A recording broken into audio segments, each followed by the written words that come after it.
Thanks to Anastasia for the invitation to participate in today's symposium on reconstructing the past. I'll be looking at two disparate examples of modern reconstructions of ancient spaces that I've had on the mind as a result of recent work at the Oriental Institute. The drawings of the temples of 𒀭Support by the OI expedition and Joseph Lyndon Smith's paintings of the ruins of Persepolis. While there's much to be said about these works relevant to today's symposium, for the sake of brevity, I'm going to address the question, who do these works serve?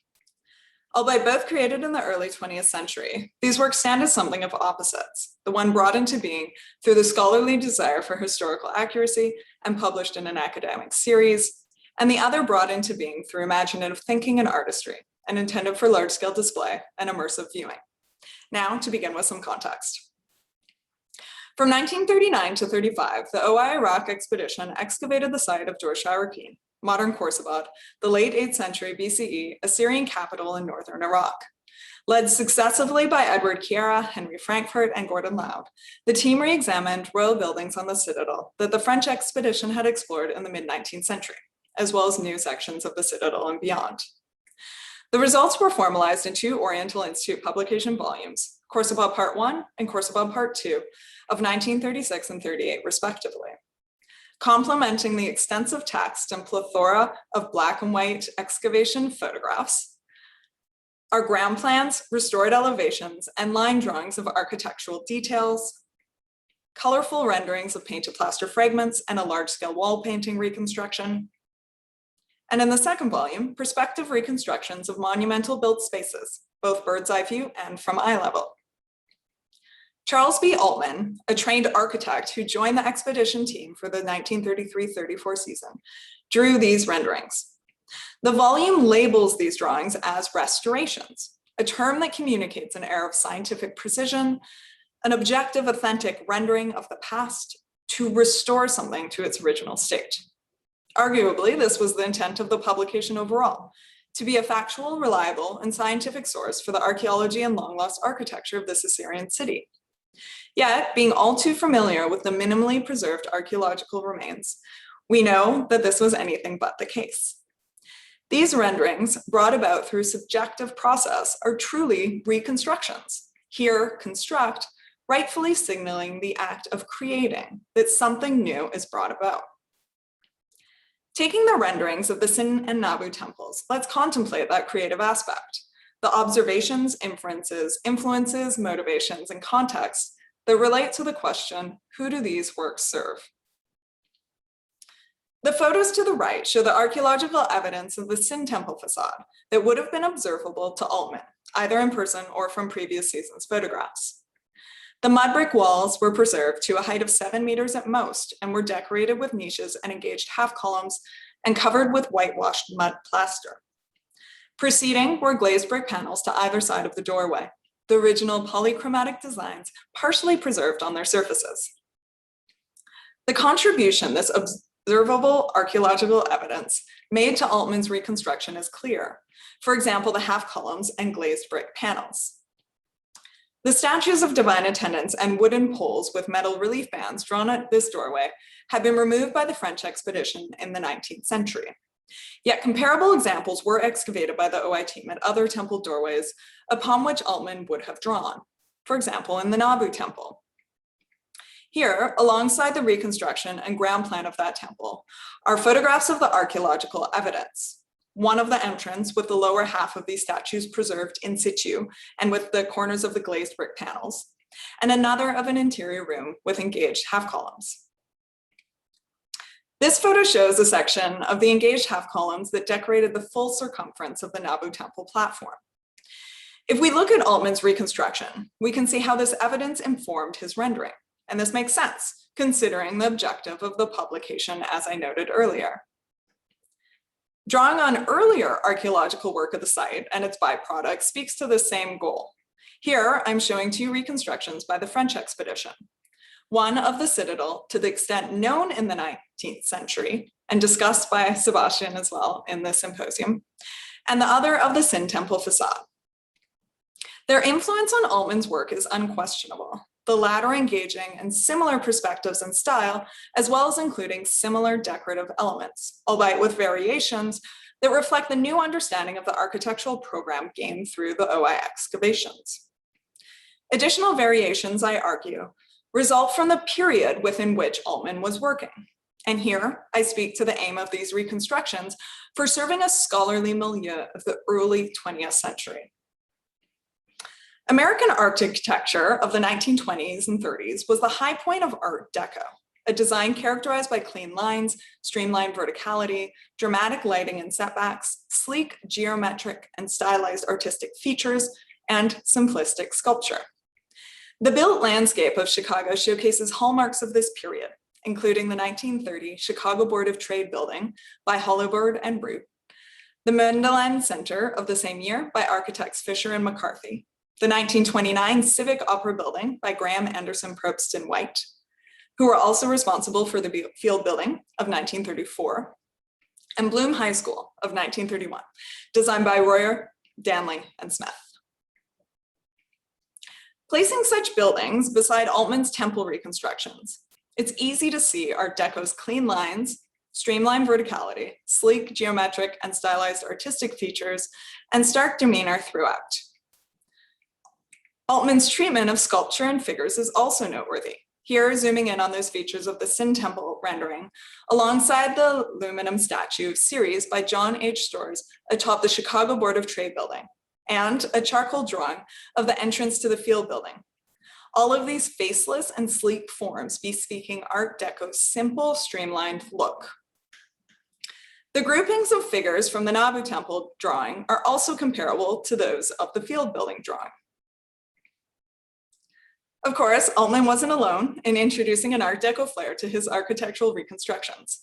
And here, top left, is a reconstruction from a 1935 OI publication of an audience hall at Tel Asmar by architect Harold D. Hall. And to the right, a reconstruction from a 1940 OI publication of the Temple Oval Complex at Kafaja by Hamilton D. Darby, both of whom assisted the OI excavations at these Mesopotamian sites. These architects' creation of reconstructions to serve a scholarly milieu amidst the age of American Art Deco, while dramatic and sleek, no doubt contributed to the work's lack of color, vibrance, and any true sense of the overall highly sensorial atmosphere of these spaces in antiquity, a sacrifice all too familiar for reimaginings of the past. Joseph Lyndon Smith's paintings of Persepolis both align and contrast with this.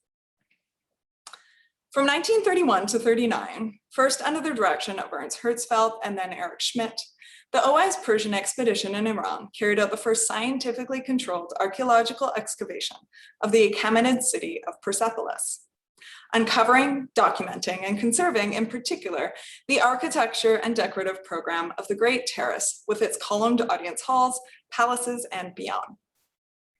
In 1935, the American painter Joseph Lyndon Smith left his painting expedition in Egypt to travel to Persepolis at the invitation of then OI director James Henry Breasted to paint scenes of the site. The site's impactful impression on Smith is recorded in this quote. "I walked incessantly over every inch of the Great Terrace, studying the ruins from many viewpoints, and tentatively measured my canvas for 6 subjects, 3 landscapes and 3 sculptural details on the stairway uncovered by Breasted's expedition. The Apadana is certainly an ambajas de richesse. Finally, I gave it up and, seated at the edge of the terrace facing the wide stairway rising from the plain below, my conscious self yielded to the magic of the changing color, which sun near setting suffuses with an indescribable light over mountains and columns alike, and I pinched myself to be sure I was awake." Smith executed his paintings freehand, using the dry brush technique. His portrait scenes of the Apadana, the great audience hall, evoke a stark and somber aesthetic similar to Altman's reconstructions. They capture the intricate details of the sculptor's work as preserved in the 20th century. So that is to say, without restoring the paint that would have originally covered their surface. And as seen in this comparison, he even included some of the contemporary weathering and cracks in the relief, as well as, for example, the breaks between blocks. Contrasting this group are his somewhat lively landscape scenes, which capture in vibrant pastels the sheer monumentality of the preserved ruins, surrounded by vegetation and the great mountains against the blue Persian sky. The full group speaks to the liberties with which Smith worked. That is to say, not evidently conforming to any particular style beyond his own artistic drive, and with the aim solely to represent the contemporaneous built landscape, reimagining nothing of its ancient grandeur. Like Persepolis, the OI's work at, like Korsava, the OI's work at Persepolis was represented in publications, complete with a multitude of black and white photographs of the architecture and excavations, as well as technical drawings of ground plans, elevations, and so on. Noteworthy is the absence of Smith's paintings or any mention of his visit to the site, omissions that attest to the perceived contrasting goals of these works. The publications served the scientific and academic world, and Smith's paintings, the artistic world. The paintings were displayed in the OI Museum starting in 1935 and later entered storage. Correspondence from 1938 between then OI Director John A. Wilson and Mrs. Smith mentions a tentative agreement between Wilson and Dowes Dunham, then Associate Curator in the Department of Egyptian Art at the Museum of Fine Arts, Boston, for an exchange loan of the OI's Persepolis paintings for a selection of Boston's Egyptian paintings by Smith. There is no record of such a loan having taken place, yet the proposal speaks to the understanding of these works as artistic reconstructions, circulating within the fine arts milieu for the enjoyment of the public. As Dunham writes of the exchange, it would be an opportunity for our people here to see something of the Persian work of which there is so little. And I imagine a good selection of Old Kingdom subjects would be of similar interest to your public in Chicago. Since the paintings entered storage, only one has been displayed in the 2012 exhibit, Picturing the Past, Imaging and Imagining the Ancient Middle East, the catalog for which contains images of the full group of paintings. We hope to display these paintings once again in the museum galleries in a special exhibit in all of their monumental grandeur in the near future. Early archaeologists and explorers of the monumental spaces of the ancient Near East put pencil, charcoal, and paintbrush to paper in their attempts to capture and communicate the products of these sensational building programs of past rulers. By taking up the question, who do these works serve? As I've attempted here with these two disparate examples, we gain a better understanding of how archaeological data and creativity intersect with the contemporaneous intended arena of appreciation and engagement, whether an academic publication for learned readership or a gallery for the general public. This understanding is an important step in answering such subsequent questions as what is and what isn't included, and is something an effective and/or accurate reconstruction, which a longer paper could now proceed to explore in detail. But I will stop here in the interest of time. Thank you very much.